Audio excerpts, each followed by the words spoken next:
மாண்புமிகு அறநிலைத்துறை அமைச்சர். சார், மாண்புமிகு பேரவைத் தலைவர் அவர்களே, மாண்புமிகு உறுப்பினர் அவர்கள் வந்து எவ்வளவு அழகாக ஒரு திரைக்கதையை தயார் பண்ணுவாருன்னு நான் இன்னைக்கு தான் தெரிஞ்சுக்கிட்டேன். அழகான திரைக்கதையெல்லாம் பேசிக்கிட்டு இருந்தார்.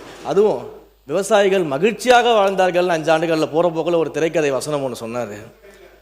போன ஆட்சியிலலாம் நீங்கள் பார்த்தீங்கன்னா பல இடங்களில் விவசாயிகள் வந்து 309 கோடிக்கு வந்து நீங்கள் நெல் சேமிப்பு கிடங்கள் அமைப்பீங்கன்னு சொன்னீங்களே, என்ன ஆச்சுன்னு பல இடங்களில் கேட்டுக்கிட்டு இருந்தாங்க. தஞ்சாவூர்லேயே அண்ணங்கிட்டலாம் கேட்டிருப்பாங்கன்னு நினைக்கிறேன்.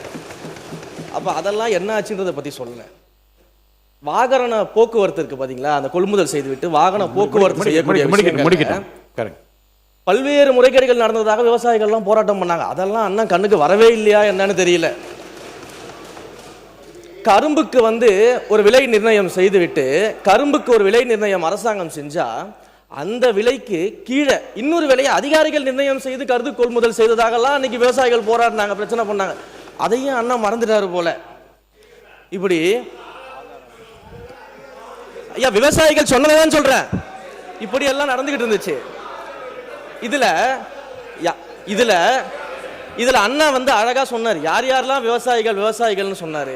அதுல ஒரு முக்கியமான விவசாயி அண்ணன் மறந்துட்டார். எல்லாரும் விவசாயிகள் அண்ணன் ஒவ்வொருத்தரை பத்தியும் சொல்லும் போது ஒரு முக்கியமான விவசாயியை மறந்துட்டாரு.